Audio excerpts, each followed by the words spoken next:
where you need a hero that's very mobile and can jump in. So that's what the Storm is for, right? And that's what the Tusk is for. Those are the two heroes that, like, boom, we're going to start the fight. And then our Omni can throw out his Repel on the Storm before he goes in. Because then you're actually utilizing the spell, instead of kind of just sitting around while heroes are, like, blinking everywhere and you can't really ever hard commit to something, you know? You get kited out a lot as Omni, and that's one of his biggest issues, so... I think here... No, Chad, okay, he's going to head towards... I guess he's going to go towards the top and maybe look to go for a bit of aggression here with MSS if they want to try for this whole kind of Ice Shard snowball purification, which Army Squid levels, and indeed QO takes the most of it and gets the kill. Yeah, it's really nice that MVP are able to get this hero matchup. Like, this is the matchup that you want, and maybe part of the reason why... Like, Storm is still very good, but you got to get him past the laning phase. That's the one problem. And again, it seems like the mid might be kind of the downfall here for Archon. Not in terms of just how it's played, but because the hero matchup is just not favored for their mid. And that means that their other two lanes have to do very, very well to compensate. So like bottom lane, they need to make sure that March is zoned out completely, but... Febby, he's not going to be able to do anything. Apart from just be a little bit of a nuisance here, throwing the Illuminates in, making the lane a little bit tougher. Korok, and well, there we go with the blast. QO blinking forward here, trying to go for something. He's not got quite enough damage to deal with the Storm Spirit, and now with the TP reaction from Fogged as well. But again, just pressuring this Storm ever so heavily and pretty much crushing the lane at this point. I mean, the question is as well, what is the plan with this Tusk and Omni? I mean, they're obviously trying to do what they can to stop KP, but 27 CS, he's pretty much almost doing as well as the Jar. In fact, you pretty much could say he is. Lane. And indeed, mid lane Q. Oh, gets the ult out. Will find the kill onto Storm. Fogged, oh, the Illuminate. He's going to be lucky that he had that sound, because that was nearly him dropping as well. Keep yourself safe, you know? You have that Aghanim's HP. Even if you get jumped on, there's a good chance you just live through the burst.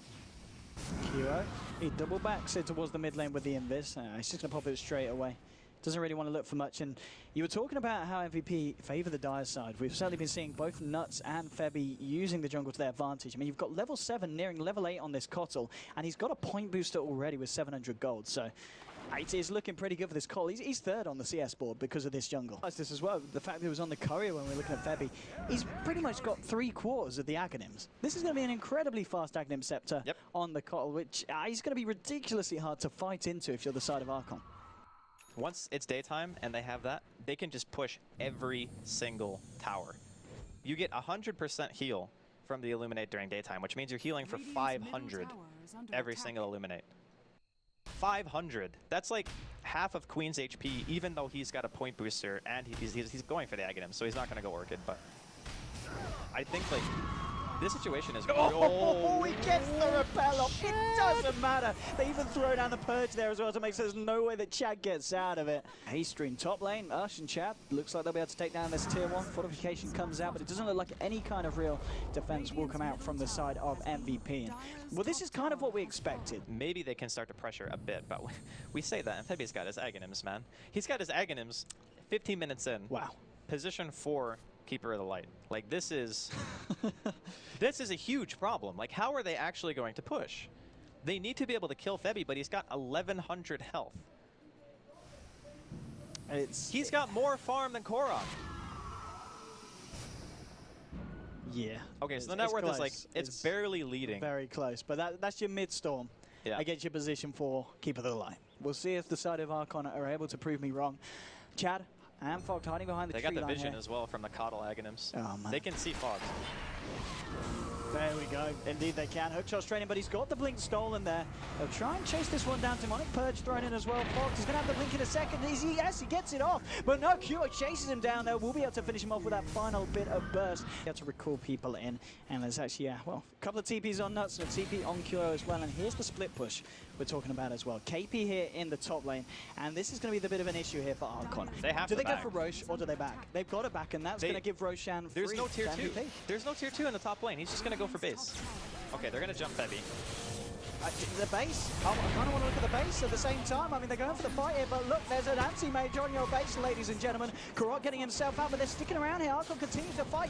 KP's just going to take the total set of racks here. They do manage to get 2 kills here. Maybe it doesn't matter if Archon can go aggressive enough to take a set of racks themselves. 2 buybacks coming out from the KOTL from the Clockwork. Shadow Demon is down, and now they're going to look for a set of racks. They don't care. But look at this. Look at this. KP's just continuing to go for the base. He's going to look for a second set of racks. Archon, they might not even find one. There's 4 heroes up on the side side of NDB ready to defend.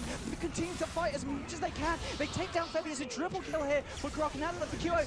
Look at the base. KP, what's he going to do next? He could go for the bottom set. Look for Megas. It's going to be Archon. They're looking to finish the game here. They're going for the finish. QO's back. He buys back. He pops the BKB. He's got to be very careful about losing his life here. This is an incredibly tense part of the game. MSS getting a look. They're taking down 1 tier 4. They're looking for the second, but at the same time, the damage from KP. He's going for the second tier 4 here in the mid lane. The buyback comes out from Chelsea. He's going to look for the defense. Maybe look to stop KP. He needs to stop this anti-base, but KP just continues. The throne's Tier 4's going to go down, but on the other side, the throne's exposed as well. They're going to pull the Guardian Angel, continue to hit it. But us, he's been hexed up. He can't get the damage out onto the throne. Queen KP ulti. is going to kill himself. He needs to get himself back to base. He commits suicide. Buys back. Goes for the storm spray. He's going to kill him. He's getting Archon the hell out of their base. Buyback from Gyrocopter as well, because they need to defend their own fountain. Oh what the hell's God. going on, Andy? Okay. All right. Oh, Let me find my words. Just give me a second. Okay, Let me so just open my energy drink. KP goes in, right? He assumes that they're going to defend, so he goes for the second set of racks. If he just went for Throne right away, they would have just won the game. Like, they actually would have just won the game if they went for Throne. Like, it's crazy to say that, right? But the other thing, too, is Archon, they had to buy back as well. The Gyrocopter bought back. That was godlike. AM had to buy back as well. They're going to get Korok died. Like, they're going to get Roshan now, so MVP obviously in the better position, even though both thrones are exposed. Like, the throne for MVP is actually at half, and they don't have Glyph. What if they just YOLO this? What if they just walk in and hit the throne? They could end this. They just need to go straight They can for just the base. run straight in. They know there's no fortification. They need to go. They see GA, Roshan die. They have to it's run it a- right They now. haven't got DA. They haven't got it, but it doesn't matter. Kroki goes in. Oh my with a God, did they repel. just lose? Is this it? Did they just Of lose the MVP game? last March, go for the hook shot, but us pops BKB. Oh They my hit the God. front. It's over. Archon, they take the second game of the series. Oh my We're going God. to game 3. Oh my God. What? With no glyph, they go for the Roshan. It took too long, Owen. It took too long. What a game. This is the first series TI5. at TI5.